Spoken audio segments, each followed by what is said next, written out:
students, today we will discuss or we'll learn about another type of gland, very important gland it is, which is known as pancreas. Okay, so we are aware of the one of important function of pancreas, that is in digestion. It releases or it secretes pancreatic juice in small intestine.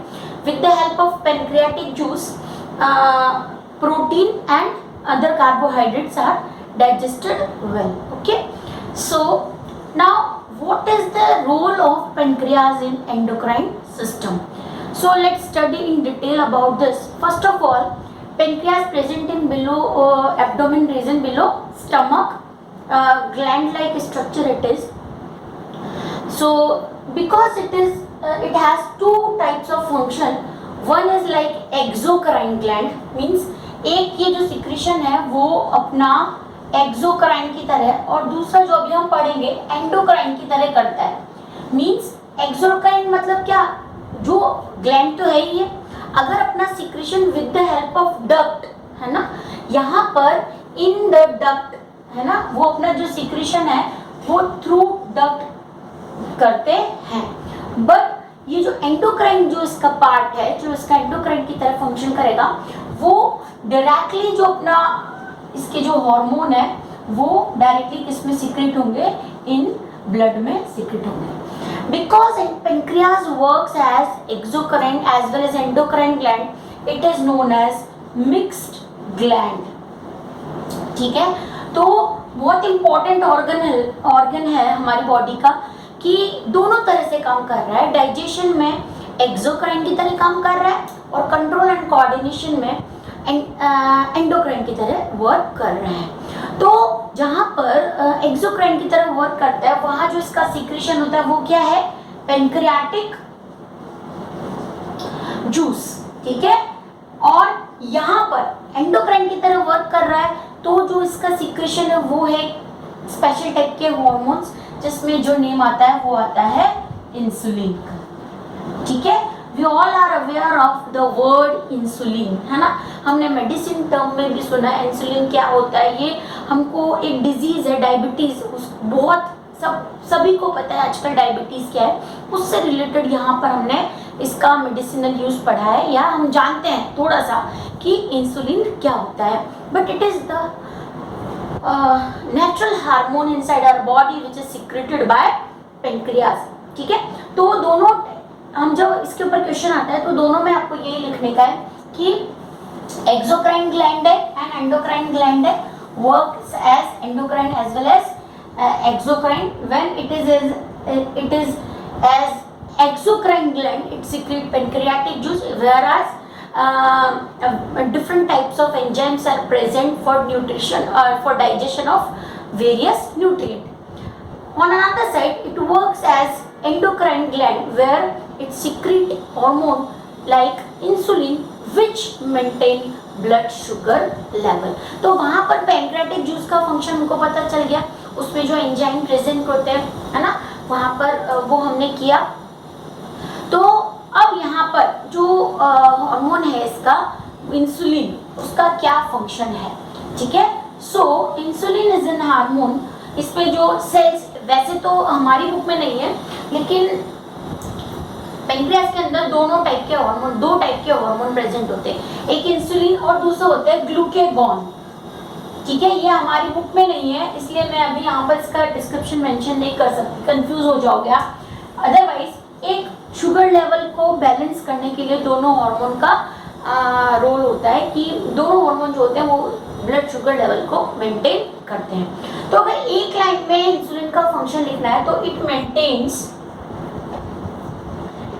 Maintains blood sugar level. ठीक है, blood sugar level. Now what do you mean by blood sugar, है ना. Blood sugar का मतलब होता है amount of glucose which is present in blood. ठीक है, एक जो नॉर्मल अमाउंट है हमारी बॉडी के अंदर वो होता है 80 to 120 mmHg, सॉरी 180 मिलीग्राम्स, है ना, इन ब्लड, है ना। यहाँ पर हम जो बात कर रहे हैं वो हम नॉर्मल ब्लड शुगर लेवल की बात कर रहे हैं, वो 80 टू 120 होता है नॉर्मल, ठीक है। इसमें भी 120 हम एक नॉर्मल रेंज नहीं, एग्जैक्ट फिगर अगर लेते तो 120 ब्लड शुगर लेवल होना चाहिए। यानी एक नॉर्मल पर्सन का अगर ब्लड कलेक्ट करके उसको टेस्ट करें, ग्लूकोज का टेस्ट करते हैं कि कितना ग्लूकोज प्रेजेंट है, तो वो 120 तक होना चाहिए, ठीक है, 120 और 100 इतना है। अब क्वेश्चन ये अराइज होता है कि वो शुगर कहाँ से आया, तो that sugar is related with oxidation of food, है ना। जो भी हमने फूड खाया है, जो भी न्यूट्रिएंट्स हमने खाए हैं, वो आपको पता है कि लास्टली ग्लूकोज में चेंज हो जाते हैं, तो वो जो ग्लूकोज है वो ब्लड में ही रहता है ना। इसलिए, और अब आप खुद सोच के देखो, जब हम भूखे पेट हैं, है ना, at the time of starving या भूख, जब हम खाली पेट है तब ब्लड शुगर कैसा होगा और खाने के बाद कैसा होगा। यही जो टाइमिंग्स हैं ये ब्लड शुगर लेवल के मेंटेनिंग और टेस्टिंग में काम आती है ना। जैसे आप अगर कोई भी आपके फैमिली में या डायबिटिक पर्सन आपके कांटेक्ट में है, तो वो अधिकतर वहाँ पर जो टेस्टिंग होती है वो जनरली करते हैं, भूखे पेट टेस्ट करते हैं। सुबह उठ के ब्लड शुगर टेस्ट कर लिया और खाना खाने के 2 घंटे बाद, यानी जब हम खाना खाएंगे तो वो जो 2 आवर्स हैं जिसमें स्टमक के अंदर फूड रहेगा या डाइजेशन के थ्रू जो न्यूट्रिएंट्स हैं वो ग्लूकोज में चेंज हो जाएंगे और it will give the good result of level of glucose, है ना। तो वहाँ पर हमको ग्लूकोज का एग्जैक्ट लेवल पता चलता है खाना खाने के 2 घंटे बाद। तो 2 तरह की टेस्टिंग हो जाती है। फास्टिंग होती है, जब भूखे पेट टेस्ट करते हैं, वो जो रेंज है वो 120 होनी चाहिए। कम होगी तो भी डिसऑर्डर है और ज़्यादा होगा तो भी डिजीज है ना। तो अब हम ये जो पहले तो हो गया insulin which maintains blood sugar level. Now let's understand about the disorders of insulin. सबसे पहले इंसुलिन क्या बॉडी में प्रेजेंट है, कब रहता है, कब नहीं होता है, ये देखते हैं। क्योंकि वो ब्लड शुगर मेंटेन करता है, इसलिए जब भी यहाँ इसका ब्लड शुगर के क्या साथ क्या रिलेशन है वो देखना है। तो जब भी ब्लड शुगर लेवल ज़्यादा होता है उसको इंसुलिन क्या कर देता है, लो कर देता है, यानी मेंटेन रखेगा। इसीलिए तो ब्लड शुगर लेवल मेंटेन रहता है। तो जब ब्लड शुगर का जो ग्लूकोज का अमाउंट है ब्लड के अंदर वो बहुत इंक्रीज हो जाता है, तो इंसुलिन का सिक्रेशन होता है और इंसुलिन उस लेवल को लोअर डाउन कर देता है। लेकिन अगर ब्लड शुगर लेवल मेंटेन है, इसका मतलब इंसुलिन वर्क कर रहा है, और ब्लड शुगर बहुत अगर कम हो गया है तो इसका मतलब ये है कि इंसुलिन ज़्यादा है और जो है वो बॉडी में ग्लूकोज बहुत कम है। ये जो प्रॉब्लम होती है ये होती है जब हम बाहर से इंसुलिन लेते हैं। हमारी बॉडी का अगर पेनक्रियास परफेक्टली वर्क कर रहा है तो जो इंसुलिन है वो मेंटेन करेगा, लेकिन जब ये मेडिसिन ब्लड शुगर को लेवल को मेंटेन करने वाली मेडिसिन हम बाहर से लेते हैं तो ये अप्स एंड डाउन्स होते हैं। तो ब्लड शुगर लेवल और ज़्यादा या कम, है ना, तो एक जो जैसे हमने हाइपो और हाइपरथायरॉयडिज्म देखा था, वैसे ही इसमें होता है हाइपोग्लाइसीमिया। ठीक है, हाइपोग्लाइसीमिया का मतलब होता है, हाइपो मतलब कम, ग्लाइसीमिया मतलब ग्लूकोज इन ब्लड, है ना। अगर जो अमाउंट ऑफ ग्लूकोज है वो ब्लड में कम हो जाता है तो उसको बोलते हैं हाइपोग्लाइसीमिया।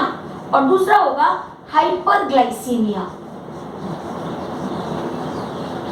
ठीक है, हाइपरग्लाइसीमिया मतलब increased level of glucose in blood, blood में जो है वो ग्लूकोज का लेवल बहुत ज़्यादा इंक्रीज हो गया है। तो जो इंसुलिन है वो वर्क करेगा इस कंडीशन में, हाइपरग्लाइसीमिया में, है ना। जो ब्लड शुगर बहुत ज़्यादा हो गया उसको कम कर देगा, है ना। तो ये जो कंडीशन होती है हाइपर और हाइपोग्लाइसीमिया की, ये दोनों कंडीशन डायबिटीज़ में मेंशन होती है। ठीक है, लेकिन अभी क्योंकि हमारे सिलेबस में ग्लूकोज लेवल कम होने से रिलेटेड वो डिसऑर्डर इंसुलिन के लेवल से ही रिलेटेड है, इसलिए हम जो बात करते हैं डायबिटीज़ की, जो हम जनरली हम क्या समझते हैं कि शुगर बहुत ज़्यादा हो गया तो डायबिटीज़ है ना। तो diabetes is basically related with hyperglycaemia, जब ब्लड के अंदर जो शुगर लेवल है वो बहुत ज़्यादा हो जाता है। बट एक डायबिटिक पर्सन हाइपोग्लाइसीमिया से भी सफर कर सकता है। मतलब अगर पर्सन डायबिटिक है, उसके ब्लड में जो है ग्लूकोज का अमाउंट ज़्यादा है, तो उसको कभी भी, जब क्योंकि वो बाहर से इंसुलिन लेता है इसलिए कभी भी हाइपोग्लाइसीमिया भी हो सकता है। अगर डाइट कम लिया है या रेगुलर उसने खाना नहीं खाया है तो ब्लड शुगर जो है वो बहुत ज़्यादा लो हो जाता है। अब ब्लड शुगर अगर एक नॉर्मल लेवल से ब्लड में अगर ज़्यादा है, ग्लूकोज लेवल, शुगर मतलब ग्लूकोज की बात करनी है यहाँ पर, तो ग्लूकोज लेवल अगर एक नॉर्मल लेवल से ज़्यादा है ब्लड में, तो क्या क्या सर्कमस्टांसेस हो सकते हैं। तो बॉडी के जितने भी ऑर्गन्स, आप खुद सोचो कि अगर ग्लूकोज है ब्लड के अंदर, तो उससे ब्लड का जो कंसिस्टेंसी है ना, वो जो ब्लड है वो हो जाएगा थोड़ा गाढ़ा हो जाएगा, है ना। और मतलब ऑब्वियसली शुगर है उसके अंदर, तो मतलब हम समझ सकते हैं कि एक नॉर्मल ब्लड और ब्लड के अंदर जब ग्लूकोज है तो क्या क्या चीज़ें हो सकती हैं। हार्ट पे इफेक्ट होगा, क्योंकि ब्लड को फ्लो, एक इजी फ्लो है, एक ग्लूकोज की वजह से फ्लो में कमी आ जाएगी, हार्ट पे इफेक्ट होना है। तो कार्डियक डिजीज को यहाँ पर, कार्डियक डिजीज प्रमोट होंगी डायबिटीज से। दूसरा है, ये ही ग्लूकोज वाला जो ब्लड है वो पहुंचेगा किडनीज पे। किडनीज जो है वो एक नॉर्मल लेवल तक ही फिल्टर आउट कर सकती हैं ग्लूकोज को। एक ज़्यादा लेवल तो होगा तो किडनी पे भी इफेक्ट होगा, और जो किडनी होगी वो उस लेवल को मतलब एबल नहीं होगी उस ग्लूकोज को फिल्टर करने में, तो यूरिन में भी ग्लूकोज होगा, है ना। तो जो जो कंडीशन में यूरिन के अंदर ग्लूकोज प्रेजेंट होता है उसको बोलते हैं ग्लूकोयूरिया, ठीक है। तो the condition in which the blood the glucose present in human urine जो सीक्रेट होने वाला है उसके साथ ग्लूकोज नहीं जानी चाहिए, नॉर्मल कंडीशन में नहीं जानी चाहिए। लेकिन अगर ब्लड ग्लूकोज ज़्यादा है, ब्लड के अंदर ज़्यादा लेवल हो रहा है, तो किडनी उसको इतना फिल्टर नहीं कर पाएगी और जो ग्लूकोज है वो यूरिन के साथ पास होने लग जाएगी, तो किडनी पे भी इफेक्ट होगा। अगर हार्ट पे इफेक्ट हो रहा है तो लंग्स पे भी इफेक्ट होगा। तो और धीरे धीरे ये जो सारा जो सिस्टम है वो इफेक्ट करेगा इन सारे ऑर्गन्स पे और मेटाबॉलिज्म पे भी, है ना। क्योंकि सारा जो न्यूट्रिशन है वो ब्लड के थ्रू सारे ऑर्गन्स में पहुंचता है, लेकिन उस न्यूट्रिशन के अलावा ये एक्स्ट्रा अमाउंट ऑफ ग्लूकोज जो है वो भी पहुंचता है, ठीक है। तो अभी आपको इतना समझ में आता है कि ग्लूकोज डायरेक्टली अगर हम, जैसे मीठा बहुत ज़्यादा खाते हैं, नॉर्मल पर्सन अगर मीठा बहुत ज़्यादा खाते हैं तो उससे रिलेशन नहीं है। यहाँ पर डिपेंड ये करता है कि आपका जो खाया हुआ फूड है वो कितनी ग्लूकोज में कन्वर्ट हो रहा है, आप कितना खा रहे हो, आप स्टार्च कितना ले रहे हो, आप कार्बोहाइड्रेट कितना ले रहे हो, जो ग्लूकोज में कन्वर्ट हो रहा है। एक तरफ ये है कि मेटाबॉलिज्म बहुत अच्छे से होना चाहिए, यानी सारे न्यूट्रिएंट्स जो हैं वो ग्लूकोज में कन्वर्ट हो जाने चाहिए, लेकिन एक हेल्दी पेनक्रियाज उस ग्लूकोज लेवल को मेंटेन करेगा, ठीक है। तो इंसुलिन की वजह से वो ग्लूकोज लेवल मेंटेन रहेगा और कम होगा, जिससे जो ब्लड में ग्लूकोज है, यूरिन में ग्लूकोज है, वो वाली कंडीशन नहीं आएगी। So this is all about the basic part, endocrine part of pancreas. अगर पेनक्रियाज पे शॉर्ट नोट अगर हमको लिखना है या डायबिटीज पे लिखना है, तो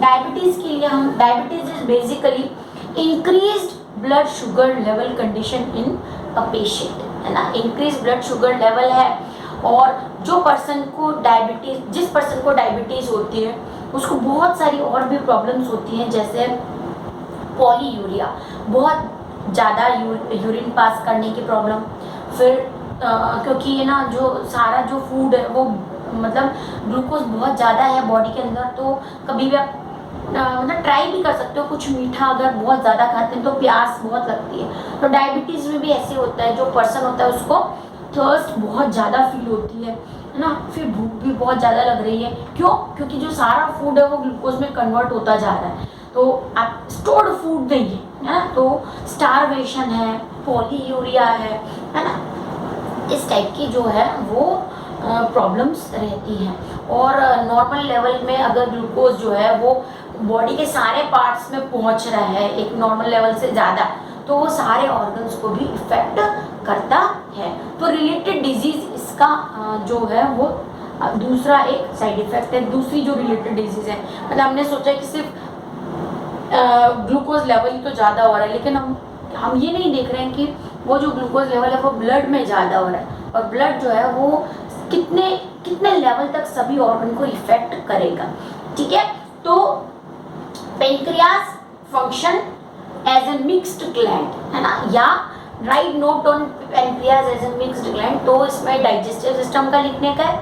और दूसरा जो पार्ट है एंडोक्राइन पार्ट है, उसमें इंसुलिन का रोल लिखने का है। What is insulin? Insulin is a hormone which is secreted by pancreas, है ना, which maintain blood sugar level.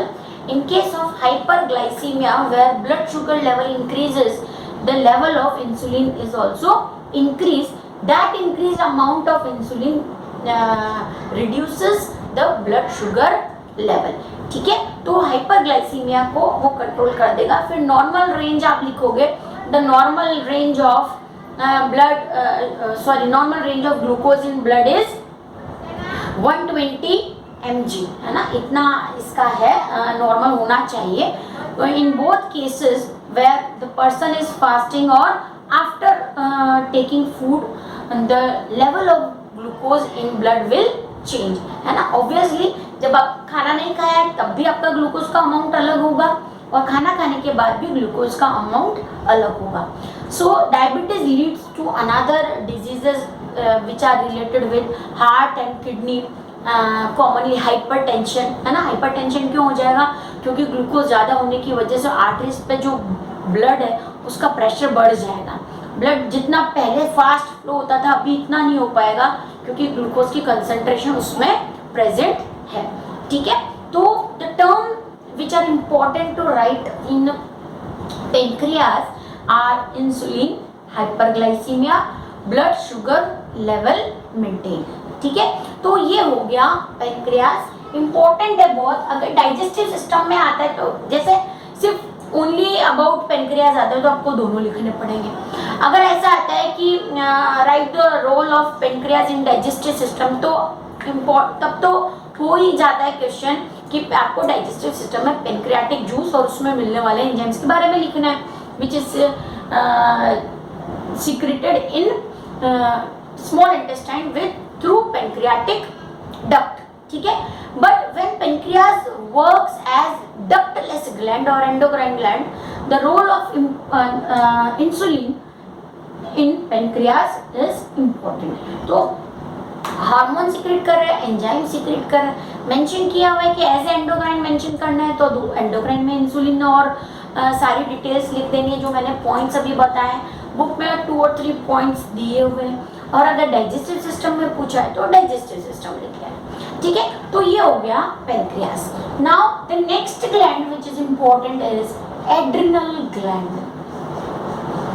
ठीक है, एज द नेम सजेस्ट, इसमें रीनल वर्ड आ रहा है, रीनल मीन्स किडनी, है ना। तो एड्रिनल ग्लैंड जो होती है वो किडनी के अपर साइड पे प्रेजेंट होती है। सपोज करो ये किडनी है, तो यहाँ पर ये एड्रिनल ग्लैंड प्रेजेंट होती है। दोनों जो किडनी है उनकी दोनों साइड्स पे एड्रिनल ग्लैंड प्रेजेंट होती है। जो तो पहले तो लोकेशन हो गया कि the gland is present on upper portion of both kidneys, है ना। नेक्स्ट एड्रिनल जो ग्लैंड है वो एक हार्मोन सीक्रेट करती है इंपॉर्टेंट, जिसको बोलते हैं एड्रिनलिन। ठीक है, एक्चुअल में ये जो डिस्क्रिप्शन हमारी बुक में दिया हुआ है एड्रिनल ग्लैंड के बारे में बिल्कुल भी नहीं है, 0 बराबर ही है, क्योंकि बहुत डिटेल में एड्रिनल ग्लैंड है और इससे बहुत ज़्यादा इंपॉर्टेंट हार्मोन सीक्रेट होते हैं। एड्रिनल के जो जैसे हमने किडनी को 2 पार्ट्स में डिवाइड किया था, कॉर्टेक्स और मेडुला, अगर आपको याद हो तो मैंने आपको बताया था जो किडनी का बाहर वाला जो ये पोर्शन होता है इसको कॉर्टेक्स कहते हैं, और ये जो इनर पोर्शन होता है इसको मेडुला कहते हैं। वैसे ही जो एड्रिनल ग्लैंड होती है इसके भी 2 पोर्शन होते हैं, कॉर्टेक्स और मेडुला। कॉर्टेक्स से अलग हार्मोन सीक्रेट होते हैं और मेडुला से अलग हार्मोन सीक्रेट होते हैं, लेकिन हमारे सिलेबस में ये सब नहीं है। हमारे सिलेबस में है adrenaline. Adrenaline is known as emergency hormone, emergency hormone. ठीक है, तो जो एड्रिनल ग्लैंड है उसको इमरजेंसी ग्लैंड भी कहते हैं। अब इमरजेंसी ग्लैंड और इमरजेंसी हार्मोन क्या होता है? At the time of sudden response, है ना। तो कोई भी सडन अटैक हो जिसमें बॉडी डैमेज हो सकती है या कोई मेंटल प्रेशर सडनली होता है तो ये हार्मोन सीक्रेट होता है ना। तो at the time of emergency this hormone is secreted and also at this time of emergency we have two options, flight और fight। ठीक है, फ्लाइट मतलब क्या है, भाग जाना है, और फाइट मतलब क्या है, नहीं, जो प्रॉब्लम आई है उसको हमको फेस करना है, फ्लाइट और फाइट, है ना। तो this adrenaline hormone is related with flight और fight at the in the condition of emergency. एक सिंपल एग्जांपल है कि हमको अब इसको रिफ्लेक्स एक्शन से कोरिलेट नहीं करना है। रिफ्लेक्स एक्शन वो अलग टर्म है, जब हम कर लेते हैं वो ऑटोमेटिक और हमको पता नहीं चलता, लेकिन इसमें आपको पता चलता है। जैसे एक एग्जांपल है कि डॉग हमारे पीछे भागता है, ठीक है, और आपने सुना होगा कि जब तक आप भागते हो वो भी आपके पीछे पीछे भागता है, लेकिन आप बिना डरे एक जगह खड़े हो जाते हो या आप जो है वो कोई स्टोन उठा के उसके ऊपर इशारा करते हो या आप आवाज करते हो तो वो भाग जाता है ना। आपको पता है जब हम भागते हैं या डॉग हमारे पीछे भागता है या जब हम डरते हैं तो ये हार्मोन सीक्रेट होता है हमारी बॉडी से, एड्रेनलिन। और जो डॉग होता है वो इस हार्मोन को स्मेल कर सकता है, बिकॉज उसके जो ऑल्फैक्टरी जो रिसेप्टर्स होते हैं वो बहुत हमारे से बहुत ज़्यादा पावरफुल होते हैं। तो हमको नहीं पता चलता कि एड्रेनलिन हमारी बॉडी में सीक्रेट हो रहा है emergency hormone, but dogs can smell this hormone. Even dog नहीं, और भी कोई जो एनिमल्स होते हैं वो इस हार्मोन को स्मेल कर सकते हैं। तो जब तक हम भागते हैं, जब तक हम डरते हैं, एड्रेनलिन सीक्रेट होता रहता है और डॉग इसको स्मेल करके हमारे पीछे भागता है। लेकिन सपोज करो हमने डिसाइड किया नो फाइट, है ना, तो हम बिना कुछ हमको कुछ इमरजेंसी जैसा नहीं लग रहा, हम स्टेबल है और हम डर भी नहीं रहे, तो जो हार्मोन का लेवल होगा वो बहुत कम होगा, है ना। हमारे लिए वो इमरजेंसी कंडीशन नहीं, नॉर्मल कंडीशन है। हम ऐसा सोचते हैं कि नहीं भाग जाएगा, हम कुछ नहीं करेगा डॉग, है ना, तो वो कुछ नहीं करता है ना।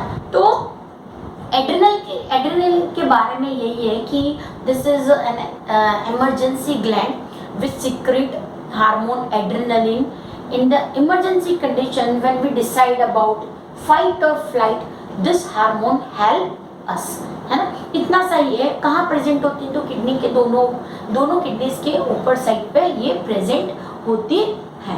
लेकिन अगर आपको ये जो एड्रेनलिन है, ये जो एड्रेनल ग्लैंड है, इसके मेडुला वाले पोर्शन से सीक्रेट होता है, ठीक है। लेकिन अगर आपको थोड़ा सा अलग से और जानना है तो जो कॉर्टेक्स वाला जो पोर्शन है, एड्रेनल कॉर्टेक्स, है ना, एड्रेनल मेडुला, एड्रेनल कॉर्टेक्स, उससे जो हार्मोन सीक्रेट होते हैं वो होते हैं कॉर्टिकोस्टेरॉइड्स या कॉर्टिकॉइड्स, जिनको बोलते हैं कॉर्टिकॉइड्स। कॉर्टेक्स जो एड्रेनल ग्लैंड है उसके कॉर्टेक्स वाले पोर्शन से, और ये जो कॉर्टिकॉइड्स होते हैं ये मिनरल का बैलेंस करते हैं बॉडी के अंदर, फिर ग्लूकोज का बैलेंस करते हैं, और मतलब ग्लूकोकॉर्टिकॉइड्स, मिनरलोकॉर्टिकॉइड्स, ऐसे इनके नेम है जिनसे हमको ये पता चलता है कि जो कॉर्टेक्स है, एड्रेनल कॉर्टेक्स, वो बॉडी के और दूसरे जो लेवल्स हैं उनका भी मेंटेनिंग कर रहा है। लेकिन जैसे मैंने आपको बताया ये हमारे सिलेबस में नहीं है, तो हम सिर्फ एड्रेनलिन के बारे में ही करेंगे, which is known as emergency hormone, the condition flight and fight, in the condition of flight and fight. ये 3-4 वर्ड ही हैं जिन पे एग्जाम में क्वेश्चन आता है। What is adrenaline, emergency hormone which is secreted in emergency condition, and when we decide about flight and fight, है ना, 2F hormone भी कह सकते हैं इसको, decided by adrenal gland, important emergency gland present on both side of the kidneys, है ना। तो यहाँ तक हमने एड्रेनल ग्लैंड के बारे में किया है। नाउ सारी इंपॉर्टेंट ग्लैंड्स और उनके सिक्रीशन हमने कर लिए। अब लास्टली बचते हैं गोनेड्स, जो मेल और फीमेल में अलग अलग होते हैं, ठीक है। So in next we will just revise the different adrenal gland, their hormone and disorders, and complete with the gonads part, which is different in male and female for different type of hormonal secretion. Okay, that's all for today. Thank you.